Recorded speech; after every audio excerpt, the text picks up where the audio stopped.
Hi, Sandy. Hi, it's Dave. Hi, it's Kirk. Welcome to the A.D.K Rock and Metal channel, and today we're going to be checking out some Whitechapel and a Visceral Retch.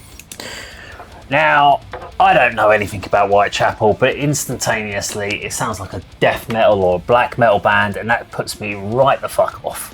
You will be pleasantly surprised if this is material from their last two albums. They started as a deathcore band and they've gone in a more Tool, progressive direction. Phil Bozeman's one of the best vocalists in the scene for me, so I think this might pleasantly surprise you. See, this is, you know, we talk about band names. Whitechapel is just instantaneous. East London. Yeah. Jack the Ripper. Jack the Ripper, all that lot. To me, I just go Whitechapel. I'm like, nah.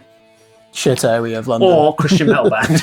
Could be, I don't know. I mean, the logo tells you it's deathcore. Yeah. But the name doesn't instantaneously tell you what's tell you very much, to be honest.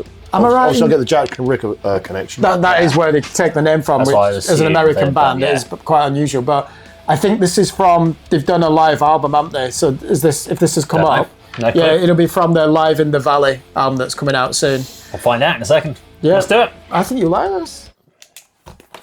Look at that. Yeah, see, that sort of writing of a band name instantly puts me off. Like any death metal, deathcore, any of that sort of spiky writing, gone. Yeah, it's from the Live in the Valley album. Is that spelled Chapel E-L? Or is that Lee? Yeah, it is E-L. Yeah, E-L. Then it'd be called Chappelle.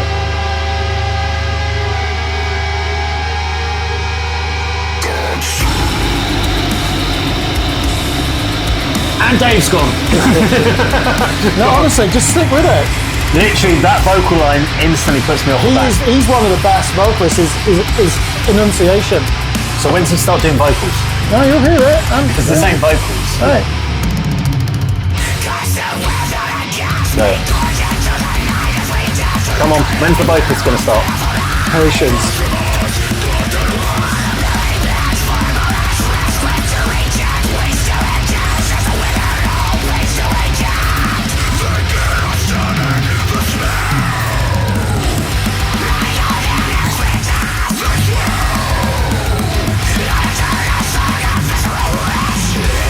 You heard the title of the song there, so there's clarity in the vocal. Yeah.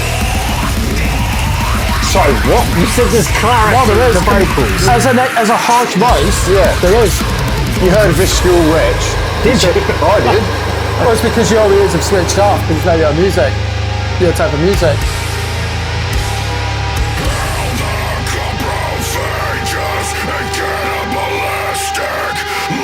I heard ballistic.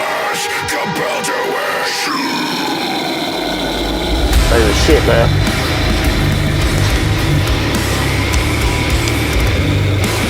That's how you use a down-tuned guitar for a breakdown. I like the video though. Video set is cool. Yeah. Never seen anything like that. In a cave. Lit well, look. This is right.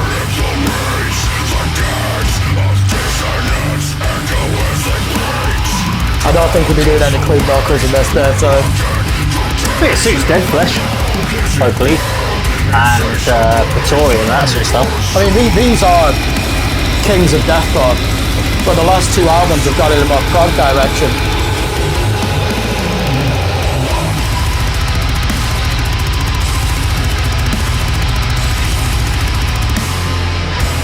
Oh, you hear those drums, don't you?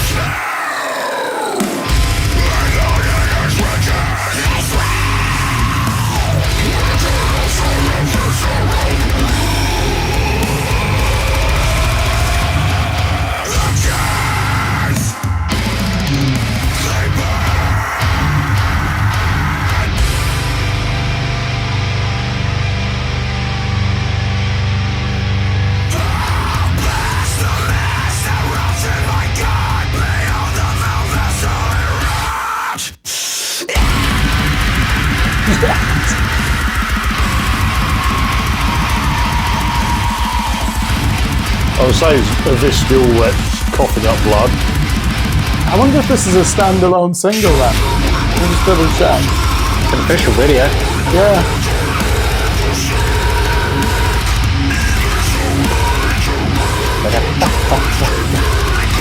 A Visceral Retch. Oh, Visceral Retch. new one, was it? 2024. Yeah, that's my point. The upcoming, maybe it's from the upcoming album. Well, they've got brand new standalone single because they're promoting a live album. So this is what they've done. Yeah.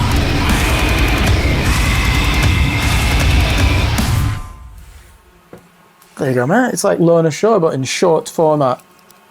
Phil Bozeman. I thought it was 6-piece.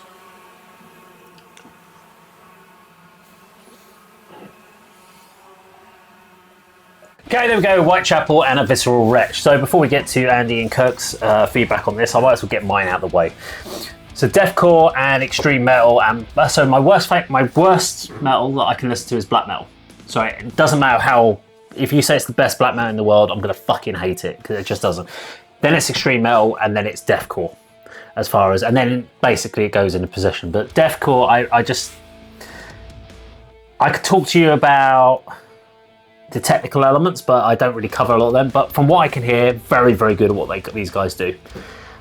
But I'm not going to have anything positive to say about this music, because it's the sort of thing where I would, if that was on in a bar that I'd walked into and they started playing, as soon as he went, I'm gone. I'll be outside in the beer garden, or I'll be doing my tax returns for while this is on. So more enjoyable. I'd rather go. I'd rather go and just get a hammer and smash myself in the nuts for the next 4 minutes. This coming from a Cannibal Corpse fan. You saw them when you were age 13. But I saw the gig. It doesn't mean I listened to them. Okay, right. But they had and also Summer Ale. Summer Ale, they were great opening band for them, and they were fucking awesome. Industrial black metal. Yeah. But they're more industrial than anything else, I would say. However, so look, I am not the right person to. It's this sort of music. It's not aimed for me. I'm never going to get into it. So I'm not going to say a bad thing about the band, because it means nothing. Why? Okay, I know you said. I think you've been reduced to the only things you'd have to look at were the technical elements. To give any. So I could talk about the technicality of the guitar parts that they're playing. I could talk about the drum playing and how technical what they're doing, and the way they're doing the songwriting. It means nothing to me, this music. What do you think about the production of the drums, for example? You're a drummer. Sounded alright. Triggered? Probably. There's probably an element of trigger in there just to get the crispness on the kick drums. I mean, vocally, sounding great for what he's aiming to do. What I find, though, is I switch off when I listen to this. And I don't... It's not like, when you get the heavy sections, people will be like, ugh. I just listen there and go, nah. Because I would rather have a groove metal band that I can get into, and there's more soul to it. Visceral Retch is a great name for. That'd be a great name for the song of band, to be quite honest with you. This isn't a happy song. This isn't about let's get you moving and getting your bite. This is like, we're going to give you some fucking nastiness right now. Yeah, that's what these bands want to do. Yeah, I referenced 2 other bands from the local scene, Praetorian and Dead Flesh, and that's exactly what they aim for as well. They want to be visceral, and they want to be in your face and nasty. Yeah. And when we talk about like Dead Flesh, we talk about bodies upon bodies and stuff like that. We know what they're aiming for, and that's what these guys are doing. And these have influenced certainly Dead Flesh. Exactly. So I can hear that in there. But I'm never going to go out and check them out. So my opinion matters nothing to the people that are into this music. You guys have listened to this sort of stuff, so your opinions all matter to people viewing at home. Like when we talked about Baby Metal, we know that Baby Metal was not saying, whereas I really like that track. So my opinion probably matters more to Baby Metal fans than yours will. So I'm going to hand it to you, Andy. All right. I mean, deathcore isn't my genre either, but I think this is a really good example. I know the name Whitechapel, recognisable logo, you know what they're going to be about. I haven't heard anything from them before, but this was exactly what I was expecting to hear from this track, to be honest. Video was really, really good. Yeah, I did like the video. Sorry, I've never seen a video set in a cave with that kind of environment, and it was so well lit and so well shot. You've got the band in the background. They're not the focus of this, the vocalist is, and there was a lot of the sort of the death metal posturing, wasn't there? The claws, the eyes rolling back in his head, and the lips drawn back. But his vocals were fantastic. There's some variations there. It wasn't the same delivery all the way through.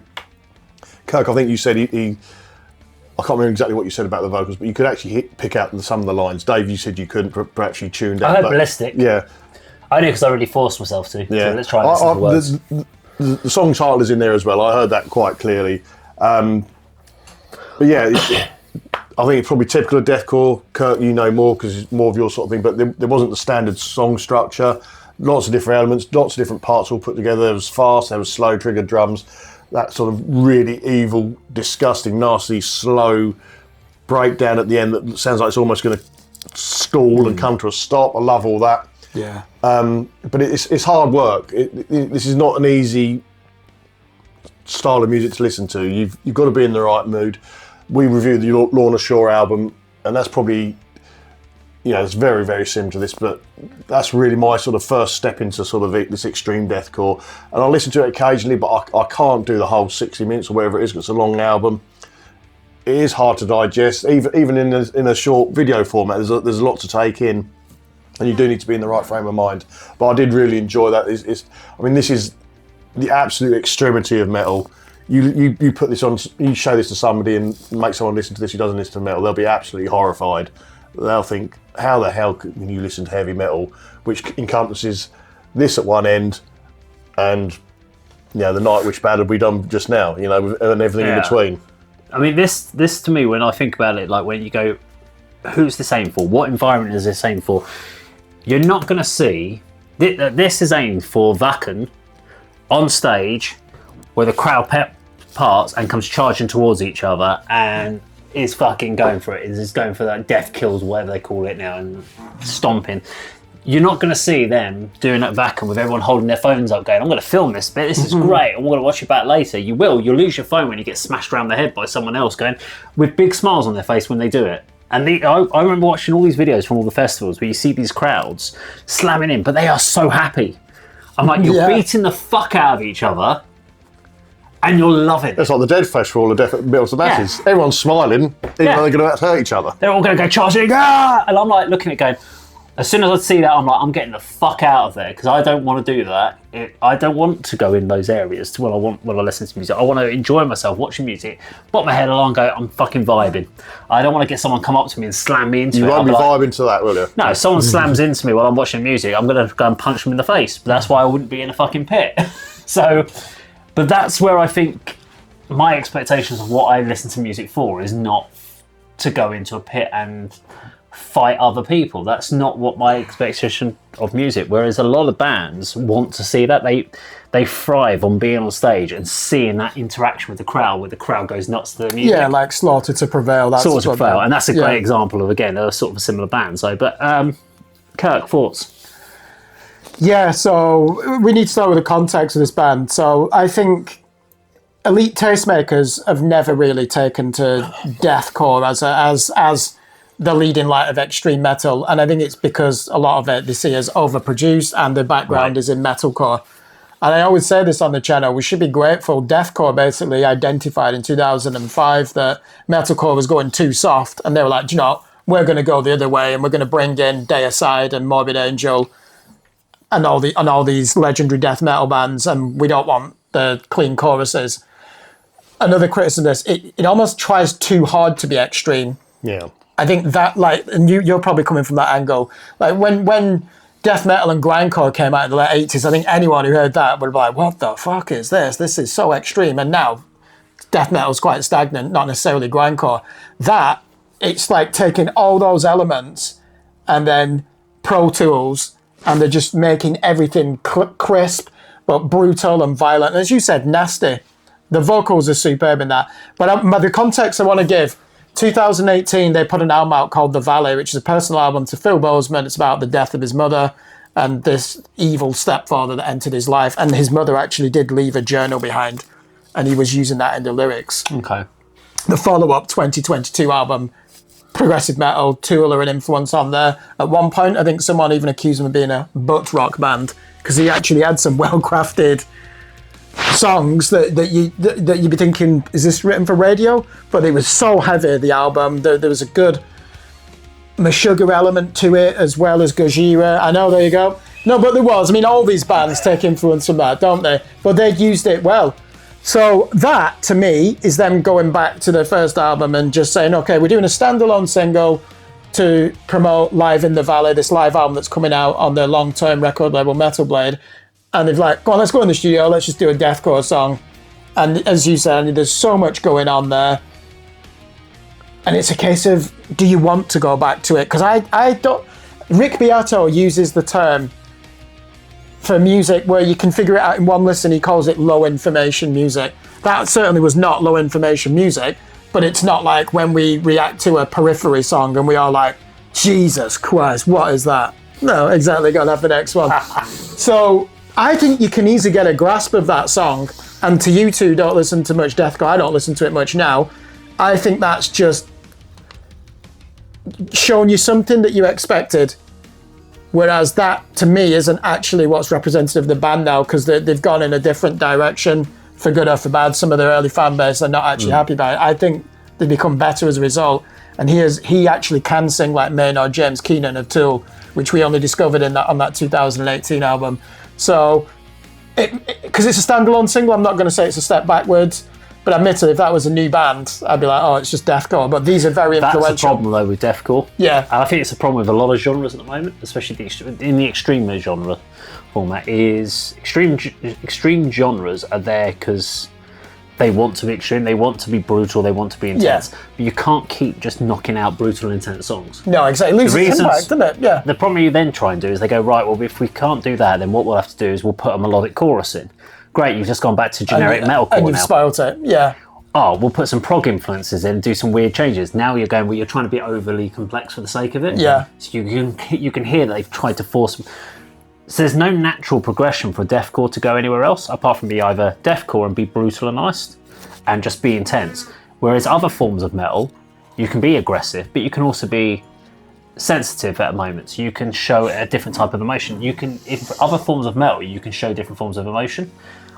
In deathcore, it's just anguish and pain and suffering type thing almost. Yeah, there isn't really any talk about their last. I'm going to talk about the love of my life, my wife. It's not. See, these have though. My point is, these have developed over the last two albums, 2018 and 2022. So they are aware of that, and I like the journey that they're on. So that's a standalone single to promote a live album. It's probably not. You do get songs like that on the albums. You need to. They're a heavy band. I mean, you said there was Tool elements, which I couldn't hear any of that in there. No, there wasn't. They've not used any of that. There's no prog whatsoever in that. No, it was just an extreme metal song, wasn't it? Yeah. Well, let us know what you think in the comments down below. If you enjoyed the video today, please do like, share, and subscribe. And we'll see you on the video sometime very soon. Take care.